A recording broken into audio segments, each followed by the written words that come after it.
So our today topic is second chemical property of halo alkane. हमने first chemical property कर ली है nucleophilic substitution. अब आज से हम सेकेंड केमिकल प्रॉपर्टी करेंगे, that is the beta elimination reaction.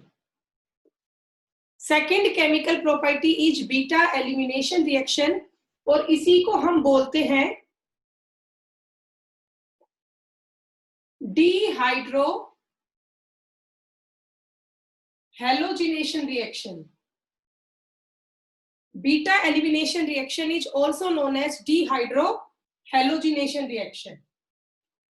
ठीक है, अब देखिए बेटा इसमें मतलब क्या है। यहाँ पे आपको पता है एलिमिनेशन का मतलब क्या होता है, रिमूवल। ठीक है, किसका रिमूवल करना है? यहाँ देखिए डी मतलब रिमूव करना हुआ, H मतलब हाइड्रोजन और हेलोजन हो गया X। तो आपको यहाँ पे रिमूवल करवाना है हाइड्रोजन हैलाइड का HX का। तो इसमें होगा क्या बेटा, हम कोई भी एल्काइल हैलाइड लेंगे, ठीक है, और जो ये आपका एल्काइल हैलाइड है इसमें से हम रिमूव करवा देंगे, माइनस करवा देंगे HX। ठीक है, एल्काइल हैलाइड में से हम बेटा क्या रिमूव करवा देंगे, HX। उसके बाद यहाँ पे एल्कीन की फॉर्मेशन होगी। अगर आपको ध्यान होना तो ये रिएक्शन 11th क्लास में भी थी बेटा। कोई भी एल्काइल हैलाइड हम यहाँ पे लेंगे, उसमें से HX का रिमूवल करेंगे तो एल्कीन की फॉर्मेशन होगी। इसको हम बोलते हैं बीटा एलिमिनेशन रिएक्शन। अब इसका एग्जाम्पल आप समझे। मान लीजिए बेटा मैंने पहला एग्जाम्पल लिया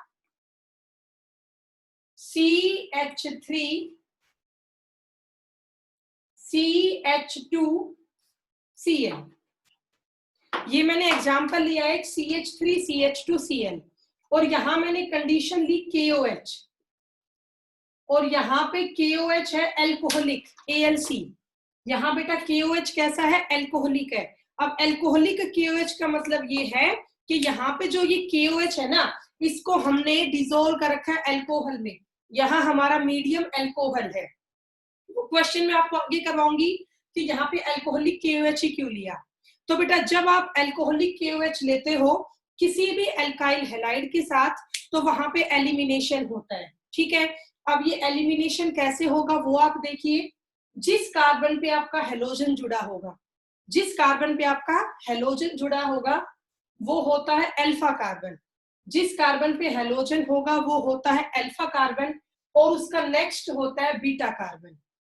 जिस कार्बन पे हेलोजन है वो अल्फा कार्बन होगा और उससे नेक्स्ट कार्बन होगा बीटा कार्बन।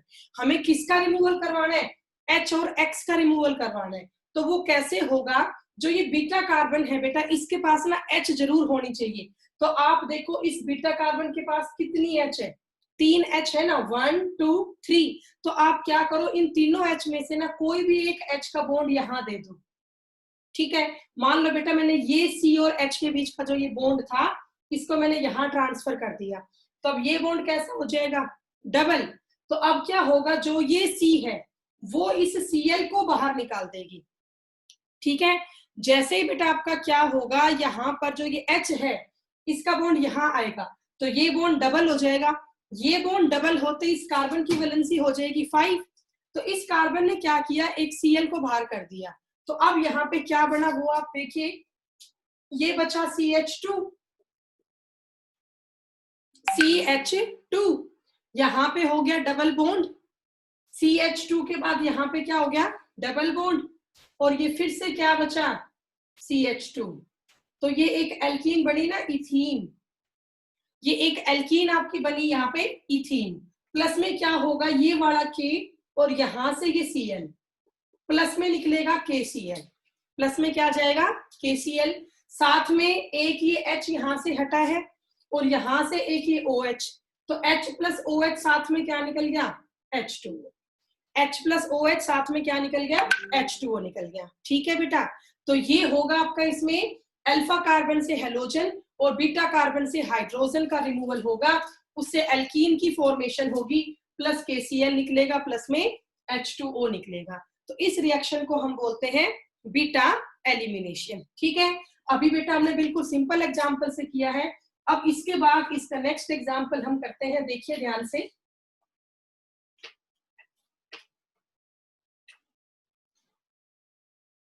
इसका सेकंड एग्जांपल,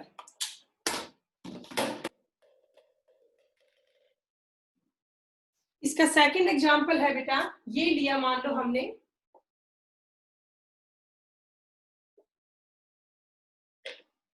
ये एक कंपाउंड है। ठीक है, कंडीशन आपको सेम दी गई है, एल्कोहलिक KOH। तो आपको ये बताना है कि इस कंपाउंड का प्रोडक्ट क्या होगा। तो तरीका आपका बिल्कुल सेम है, जिस कार्बन पे आपका हेलोजन होगा वो अल्फा कार्बन है। तो आपका ये देखिए इस वाले कार्बन पे क्या है, Cl, तो ये बेटा आपका अल्फा कार्बन है। और इसका नेक्स्ट कार्बन क्या होगा, बीटा। तो इसका नेक्स्ट कार्बन ये भी बीटा है और इसका नेक्स्ट कार्बन ये भी बीटा है। तो यहाँ पर बेटा कितने बीटा कार्बन है, 2। यहाँ पे आपके 2 बीटा कार्बन है। ठीक है, अब आप ये देखो बेटा, जो ये आपके दोनों बीटा कार्बन है ये सेम है या डिफरेंट है। तो अगर आप इन दोनों बीटा कार्बन को देख पा रहे हो तो ये दोनों बीटा कार्बन कैसे है, डिफरेंट है या सेम है बेटा। यहाँ भी CH3 है, यहाँ भी CH3 है, तो दोनों बीटा कार्बन ही सेम है, किसी में कोई फर्क ही नहीं है। तो फिर आपकी मर्जी है, आपका जिस बीटा कार्बन से मन करे वहां से H निकालो, कोई फर्क नहीं पड़ेगा।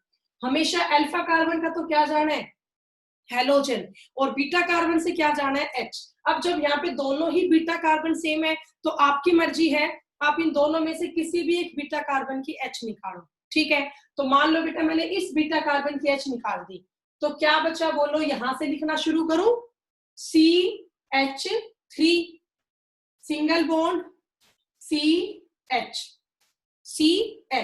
अब बेटा यहां से हटेगा Cl और यहां से हटेगा H, तो ये बॉन्ड कैसा हो जाएगा, डबल।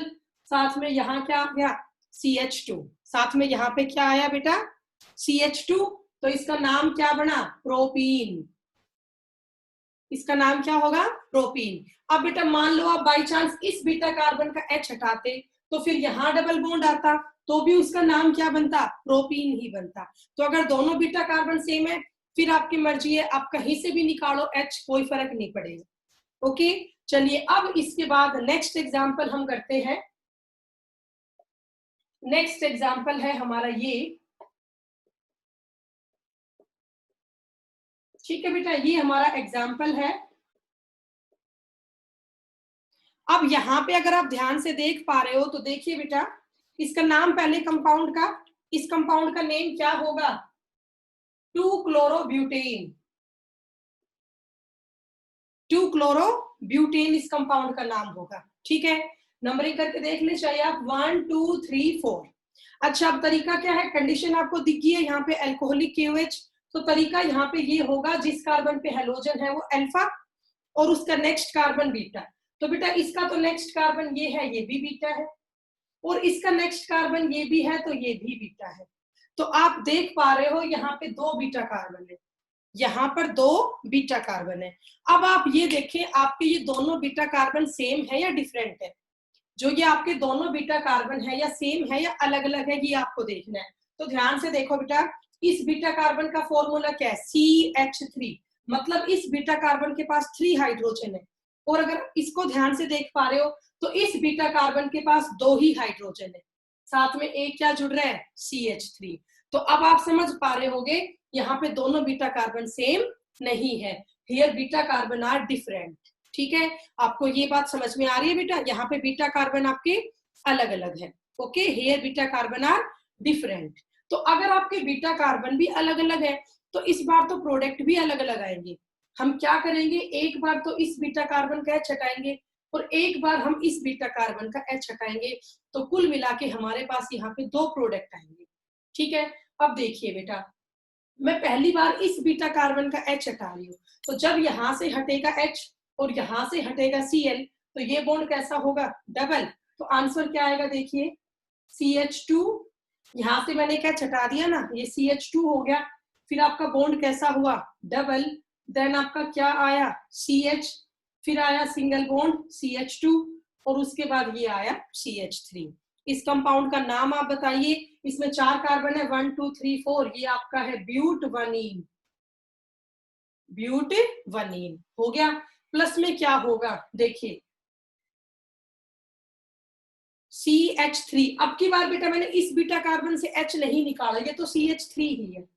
आगे मैंने क्या किया, CH, इस बार मैंने इस बीटा कार्बन का H निकाला है, तो यहां से तो Cl निकलना ही है, और मैंने इस बीटा कार्बन का क्या निकाल दिया, H। तो इस बार यहाँ कैसा बॉन्ड आ गया, डबल, ये फिर से CH और ये CH3। तो इस प्रोडक्ट का नाम क्या बना, ब्यूटटूइन। प्लस में KCl और H2O सब में निकल रहा है, ठीक है, यही कर देती हूँ, माइनस KCl माइनस H2O। तो इस बार बेटा आपने गौर से देखा, यहाँ पे 2 प्रोडक्ट आए और दोनों प्रोडक्ट अलग अलग है। एक तो आया ब्यूटवनीन और एक आपका आया ब्यूटटूइन, ठीक है। अब अगर 2 प्रोडक्ट यहाँ पे बन रहे हैं तो एक आपका मेजर प्रोडक्ट होगा और एक आपका माइनर प्रोडक्ट होगा। एक आपका मेजर प्रोडक्ट होगा, एक आपका माइनर प्रोडक्ट होगा, ठीक है। तो मैं आपको बता दूं बेटा, यहाँ पर मेजर प्रोडक्ट होगा ब्यूटटूइन, ब्यूटटूइन, और यहाँ पर माइनर प्रोडक्ट होगा ब्यूटवनीन। आपका ब्यूटवनीन बनता है 20% के आसपास, और जो आपका ब्यूटटूइन है ये बनता है 80% के आसपास। ब्यूटटूइन आपका मेजर प्रोडक्ट है, ब्यूटवनीन आपका माइनर प्रोडक्ट है, ठीक है। अब बेटा अभी मैं आपको इस क्वेश्चन का आंसर बताऊंगी कि यहाँ पे मेजर प्रोडक्ट ब्यूटटूइन ही क्यों है, ब्यूटवनीन क्यों नहीं है। पहले आप ये बताओ, क्या आपको ये एग्जाम्पल समझ में आए हैं बेटा? Show me your thumb impression और रेज योर हैंड्स। क्या आपको बेटा ये समझ में आ रहा है जो मैंने अब तक करवाया है? ओके, वेरी गुड बेटा। विकास, आपको नहीं आया समझ में? मनीष, अश्विनी, नवीन, नवीन का हो गया, ठीक है। अश्विनी बेटा आपने पहले भी वीडियो ऑन नहीं की, कहाँ हो आप? चलिए देखिए अब आगे। तो बेटा आपको इतना मैंने बता दिया, ब्यूटटूइन यहाँ मेजर प्रोडक्ट होगा और ब्यूटवनीन यहाँ पे माइनर प्रोडक्ट होगा। अब मुझे ये समझाना है ये प्रोडक्ट मेजर क्यों है, ये प्रोडक्ट माइनर क्यों है। उससे पहले बेटा एक बात और भी है, आपको थोड़ा सा +1 का ध्यान हो तो एल्कीन 2 टाइप की हुआ करती आइसोमर में, cis and trans, cis and trans, ठीक है।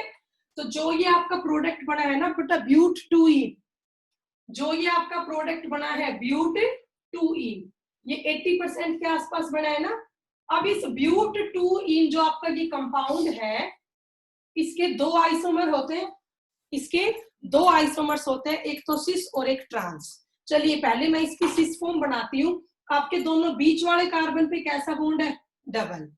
बीच वाले दोनों कार्बन के पास एक एक H है और दोनों की साइडों में एक एक CH3 है। आपको ये समझ में आ रहा है बेटा? मैंने ब्यूटटूइन को ऐसे लिखा है। अब आप बताइए अगर सेम एटम एक साइड में होंगे तो वो सिस होता है या ट्रांस? ये सिस होता है, ठीक है। प्लस में बेटा एक और बनेगा, क्या इस बार इसका ट्रांस बनाए? ट्रांस आपको बनाना आता होगा, अब आपको तो पक्का ध्यान आ गया होगा ये topic. CH3CH double bond C, इस बार ये कर दिया H और CH3। बात समझ में आई आपको? ये कौन सी एल्कीन है, ट्रांस, ठीक है। अब आपको थोड़ा बहुत +1 क्लास का ध्यान भी होगा, सिस और ट्रांस में ज्यादा स्टेबल कौन होता है, ट्रांस होता है। Trans is more stable as compare to cis. तो आपका बेटा टोटल प्रोडक्ट 80% के आसपास बना है ब्यूटटूइन का, उसमें से आपका 70% ट्रांस होता है और 10% आपका सिस होता है, ठीक है बेटा। ट्रांस ज्यादा स्टेबल होता है क्योंकि ट्रांस में स्टीरिक हिंड्रेंस कम होती है, ट्रांस में सिमेट्रिकल स्ट्रक्चर होता है, स्टीरिक हिंड्रेंस कम होती है। सिस का स्ट्रक्चर है उसमें स्टीरिक हिंड्रेंस ज्यादा होती है। और ये स्टीरिक हिंड्रेंस क्या चीज है कि भाई एक ही एटम का बल्कियर ग्रुप से घिर जाना, उसको हम बोलते हैं स्टीरिक हिंड्रेंस, ठीक है बेटा। तो ये मैंने आपको समझाया बीटा एलिमिनेशन। अब मैं आपको ये समझाऊंगी कि ब्यूटटूइन ही मेजर प्रोडक्ट क्यों था। इसका आंसर आप सुने,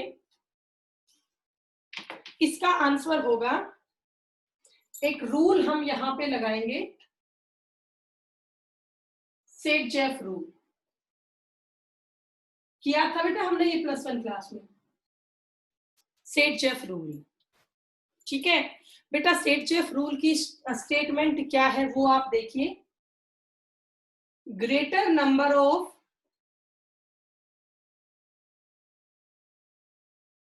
alkyl group, greater number of alkyl group at double bonded carbon, more will be stability, more will be stability. बेटा जितने ज्यादा एल्काइल ग्रुप होंगे डबल बॉन्डेड कार्बन पे उतनी ही स्टेबिलिटी ज्यादा होगी. Greater number of alkyl group at double bonded carbon, more will be its stability. ये आपकी स्टेटमेंट है सेडजेफ रूल की. अब इसका मतलब ये है बेटा, देखिए मैंने पहला कंपाउंड लिया R2C डबल बॉन्ड Cr2. अब आप देख पा रहे हो बेटा, यहाँ पर दोनों कार्बन के पास दो दो क्या है, R ग्रुप है, इसमें एक भी H एटम नहीं है. तो जितने आपके R ग्रुप ज्यादा होंगे उतनी ही स्टेबिलिटी भी ज्यादा होगी. तो मोस्ट स्टेबल यहाँ पे कौन है, R2C डबल बॉन्ड Cr2. अब आप खुद नोट करेंगे मैं हर बार क्या डिफरेंस यहाँ पे कर रही हूँ. R2C double bond CHR. इस बार मैंने क्या किया बेटा, एक R एटम कम कर दिया और मैंने एक H एटम यहाँ पे बढ़ा दिया. अगले में मैंने क्या किया, HRC डबल बॉन्ड CRH. इस बार आप देखिए और मैंने एक R ग्रुप कम कर दिया, एक H मैंने और बढ़ा दिया. अगली बार मैंने क्या किया, R ग्रुप और भी कम कर दिए, ऐसा कर दिया. और सबसे कम क्या होगा, तो आप इन पांचों एग्जांपल्स को बेटा समझ पा रहे होंगे. इन सब में क्या है, लगातार आपके R ग्रुप घटते जा रहे हैं. तो जितना किसी एल्कीन पे R ग्रुप ज्यादा होंगे उतनी ही उसकी स्टेबिलिटी भी ज्यादा होगी. बेटा यहाँ दोनों कार्बन के पास टोटल 4 R ग्रुप थे, यहाँ पे R ग्रुप 4 से 3 हो गए, यहाँ पे R ग्रुप 2 हो चुके हैं, यहाँ पे 1 हो चुका है और यहाँ पे R ग्रुप है ही नहीं. तो जितने आपके एल्काइल ग्रुप कम होंगे ना डबल बॉन्डेड कार्बन पे, उतनी ही उसकी स्टेबिलिटी भी कम होगी. ठीक है बेटा, तो आपको ये रूल समझ में आया, सेडजेफ रूल. ओके, कर लोगे. चलिए अब आपको मैं समझा देती हूँ ब्यूट 2 इन मेजर प्रोडक्ट क्यों था. अगर आपको बेटा ये बात समझ में आ गई है ना, तो अपने आप समझ जाओगे आप ब्यूट 2 इन मेजर प्रोडक्ट क्यों था. ये था ब्यूट 2 इन और ये आपका था ब्यूट 1 इन. ये दो प्रोडक्ट आपके थे, ब्यूट 2 इन और ब्यूट 1 इन. वहां मैंने आपको कहा था ब्यूट 2 इन यहाँ पे मेजर प्रोडक्ट होगा. अब बता देती हूँ क्यों होगा. डबल बॉन्डेड कार्बन, ये कार्बन है डबल बॉन्डेड, ठीक है, और एक ये कार्बन है डबल बॉन्डेड. ओके, अब आप यहाँ ध्यान से देखो, डबल बॉन्डेड कार्बन पे यहाँ एक R ग्रुप तो ये रहा CH3 और एक R ग्रुप ये रहा CH3. तो टोटल इस एल्कीन में कितने R ग्रुप है, 2 R ग्रुप है. बेटा टोटल इस एल्कीन में 2 R ग्रुप है. ये बात आपको समझ में आ गई. अब सेकंड एग्जांपल आप देखिए, ये कार्बन डबल बॉन्डेड है और ये कार्बन डबल बॉन्डेड है. इस पर तो सिर्फ और सिर्फ H एटम है, बस यहाँ एक ही R ग्रुप है, सिर्फ ये ethyl, there is 1 R group. बेटा आपको ये बात समझ में आई, बताइए मुझे. यहाँ पे एक R ग्रुप है और यहाँ पे 2 R ग्रुप. तो जितने ज्यादा आपके R ग्रुप होंगे, सब्स्टिट्यूएंट होंगे, उतनी ही आपकी एल्कीन ज्यादा स्टेबल होगी. तो आपको ये बात समझ में आ गई कि जो ब्यूट 2 इन है वो मेजर प्रोडक्ट क्यों है as compare to but 1 ene. Show me your thumb impression. किसी को कोई डाउट हो तो बताओ बेटा, रेज योर हैंड. आपको ये बात समझ में आ गई, सेडजेफ रूल, वेरी गुड. चलिए अब इसके बाद नेक्स्ट क्वेश्चन की तरफ बढ़ूं मैं. ठीक है बेटा, चलिए नेक्स्ट क्वेश्चन है हमारा इसके बाद. अब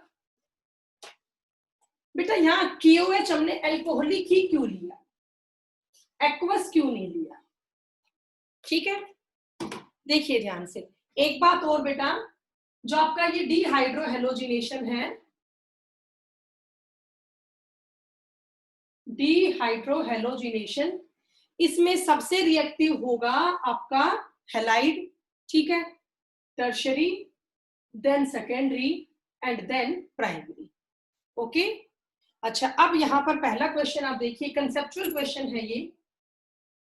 why aqueous KOH, why aqueous KOH cause substitution but alcoholic KOH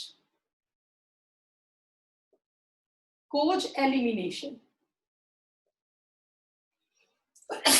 sorry बेटा, क्वेश्चन है जो आपका एक्वस KOH है इससे तो सब्स्टिट्यूशन होता है, और जो आपका एल्कोहलिक KOH है इससे एलिमिनेशन होता है।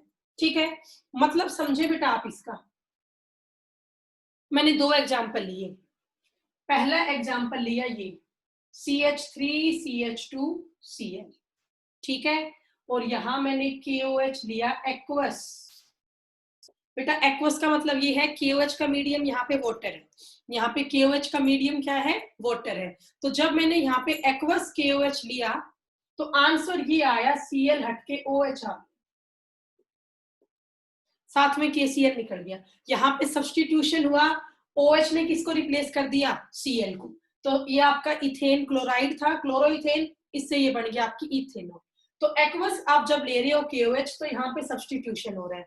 लेकिन अगर मैं यहाँ पर ये लेती हूँ CH3CH2Cl और मैं यहाँ पे लू KOH एल्कोहलिक, हमने अब KOH कैसा लिया बेटा, एल्कोहलिक लिया।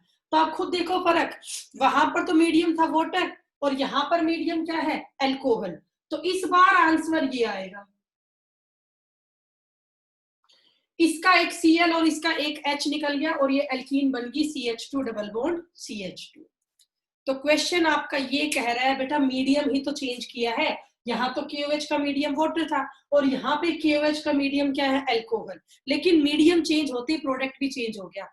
एक्वस KOH तो बना रहा है, यहाँ पे सब्स्टिट्यूशन कर रहा है, लेकिन एल्कोहलिक KOH यहाँ पे एलिमिनेशन कर रहा है। तो आप इस क्वेश्चन का आंसर कैसे देंगे वो देखिए, बड़ा इंपॉर्टेंट क्वेश्चन है बेटा। तो आप कहेंगे, इसे मैं खोल के लिख लेती हूँ बेटा, ये था ना हमारा CH3CH2Cl, ठीक है। आपको पता है जो एल्काइल हैलाइड है वो कैसा कंपाउंड है, पोलर कंपाउंड। तो कार्बन पे स्लाइड पॉजिटिव चार्ज और Cl पे स्लाइड नेगेटिव चार्ज।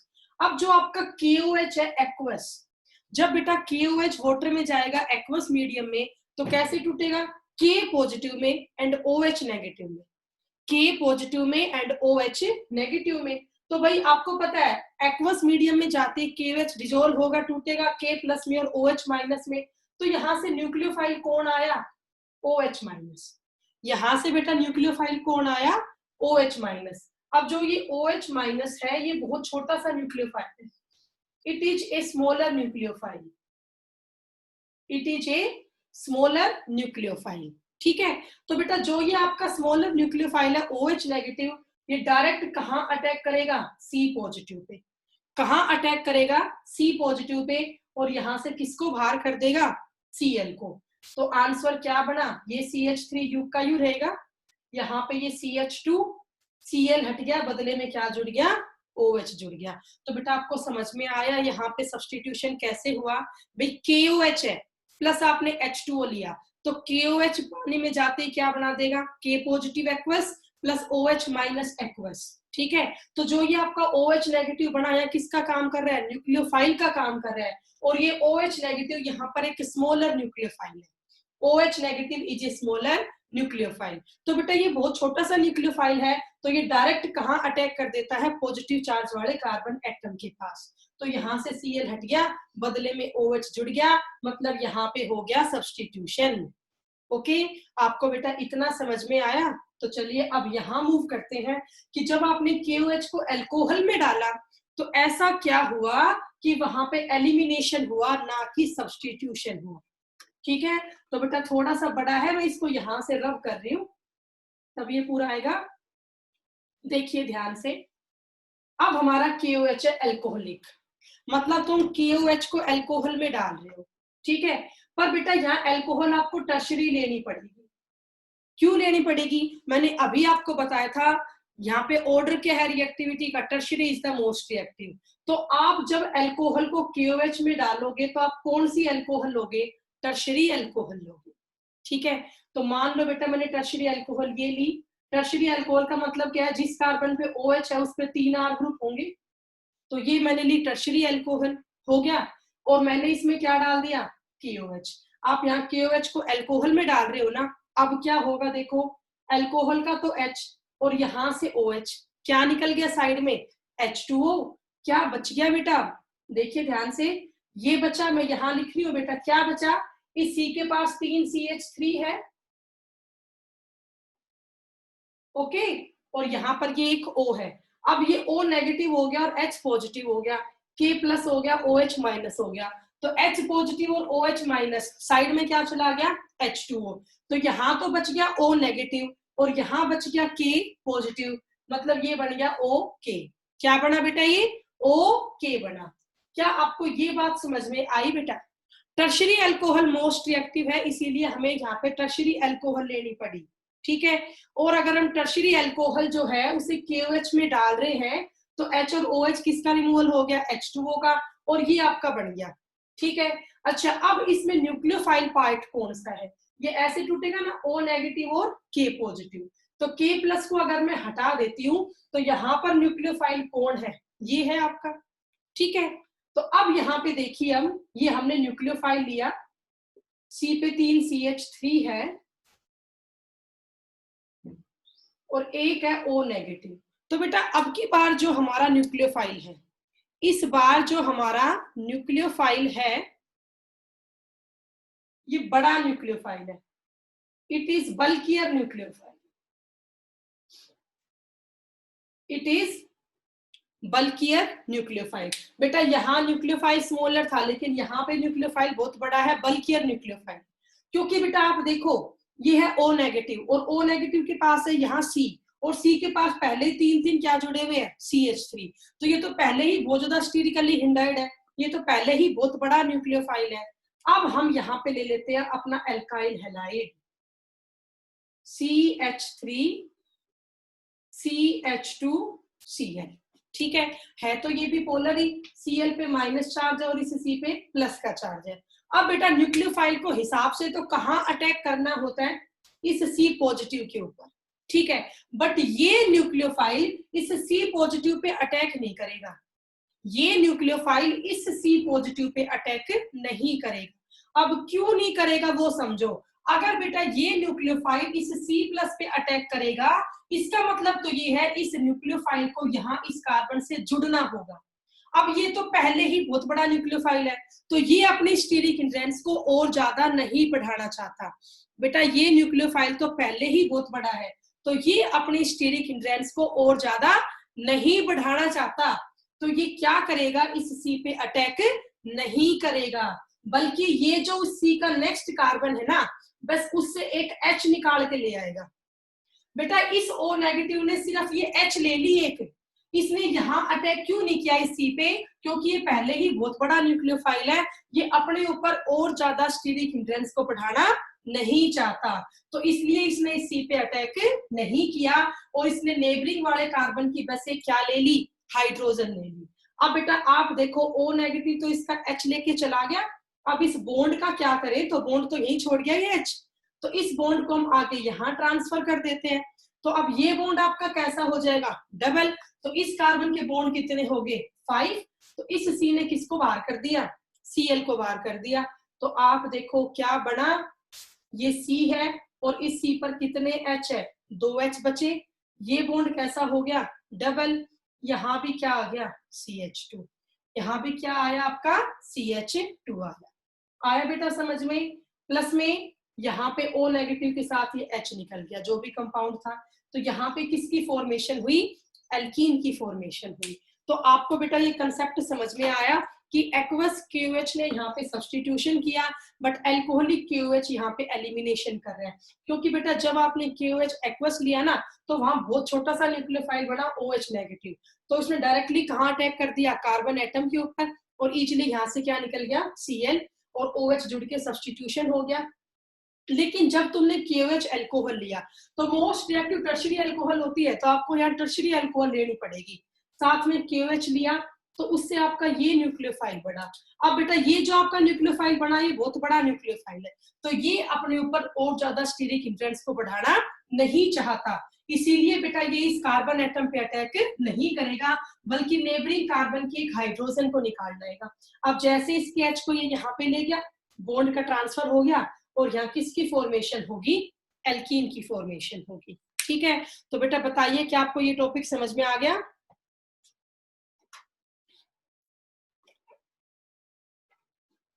जल्दी बताओ बेटा। ओके विकास, ठीक है, समझ में आ गया बेटा। बाकी बच्चे बताओ, फिर मैं आगे करवाऊँ आपको। वेरी गुड बेटा। तो आज हमारी सेकंड केमिकल प्रॉपर्टी है वो पूरी हुई। अब इसके बाद हम यहाँ पे थर्ड केमिकल प्रॉपर्टी करते हैं, that is the third chemical property है हमारी यहाँ पे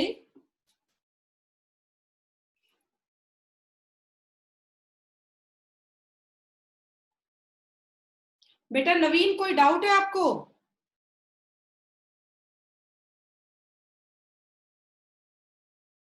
नो मैम।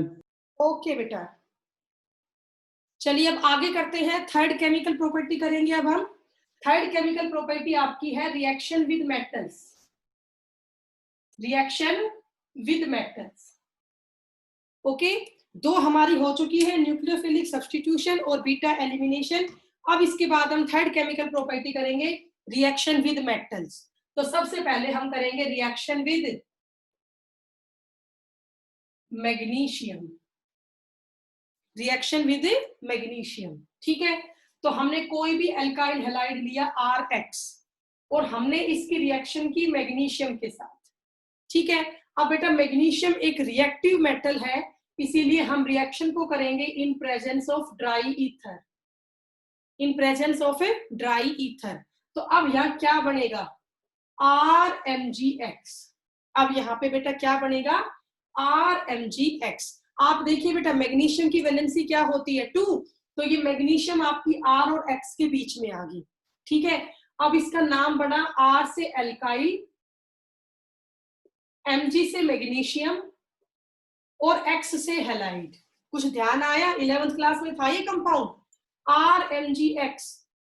इसे जनरली हम क्या बोलते हैं? ग्रिग्नाइड रिएजेंट। RMgX क्या होता है बेटा? ग्रिग्नाइड रिएजेंट होता है, ठीक है। ये डिस्कवर किसने किया था? विक्टर ग्रिग्नाइड ने 1906 में, and he got Nobel prize for this compound, ठीक है। RMgX Grignard reagent. तो जब भी आप रिएक्शन करोगे एल्काइल हैलाइड की मैग्नीशियम के साथ, तो यहाँ पर आपका ग्रिग्नाइड रिएजेंट बनेगा RMgX। अब इसका एग्जाम्पल देख लो एक। मान लो आपने ये लिया CH3Cl ethyl methyl chloride plus आपने लिया Mg in presence of dry ether. तो ये क्या बनेगा बेटा? CH3MgCl। जनरली हम इसको बोलते हैं ग्रिग्नाइड रिएजेंट, बट इसका नाम क्या होगा? CH3 आपका हुआ मिथाइल, Mg आपका हुआ मैग्नीशियम और Cl आपका हुआ क्लोराइड। तो इसका नाम क्या बना बेटा? Methyl magnesium chloride. Methyl magnesium chloride, okay. तो टॉपिक हम कर रहे हैं थर्ड केमिकल प्रॉपर्टी हेलोएल्केन की। यहां हमने किया रिएक्शन विद मेटल्स। तो पहली मैंने रिएक्शन किससे करवाई? मैग्नीशियम के साथ। तो यहाँ पे किसकी फॉर्मेशन हुई? यहाँ पर ग्रिग्नाइड रिएजेंट आपका बना, ठीक है। अब इसके बाद सेकंड हम करेंगे रिएक्शन विद लिथियम।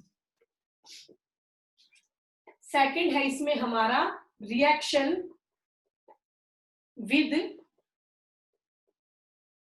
लिथियम। बेटा अब हम यहाँ Li से रिएक्शन करेंगे।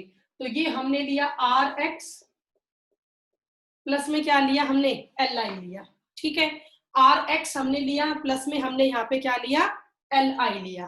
तो यहाँ पे आपको लिथियम के 2 मोल लेने पड़ेंगे और ये बनेगा बेटा RLi प्लस में क्या निकलेगा? LiX। अब RLi का नाम क्या हुआ? R से एल्काइल और Li से लिथियम। तो ये आपका बना एल्काइल लिथियम। ये भी रिएक्टिव मेटल है, तो मीडियम यहाँ भी रहेगा ड्राई ईथर, ठीक है। एग्जाम्पल देख ले एक। मान ले मैंने ये लिया C2H5Cl प्लस में क्या लिया? 2 मोल ऑफ Li। तो इससे क्या बनेगा? C2H5Li प्लस में निकलेगा LiCl, ठीक है। तो इसका नाम क्या बना? Ethyl lithium. रिएक्शन सेम है, प्रेजेंस ऑफ ड्राई ईथर। कर लोगे बेटा? एक और कर लेते हैं फिर बस टाइम ओवर हो जाएगा हमारा। Reaction with zinc. Reaction with zinc. अब हम यहाँ जिंक से रिएक्शन करेंगे। तो हमने एक एल्काइल हैलाइड लिया, मान लो CH3CH2Cl प्लस हम लेंगे Zn, प्लस में हम क्या लेंगे, Zn लेंगे।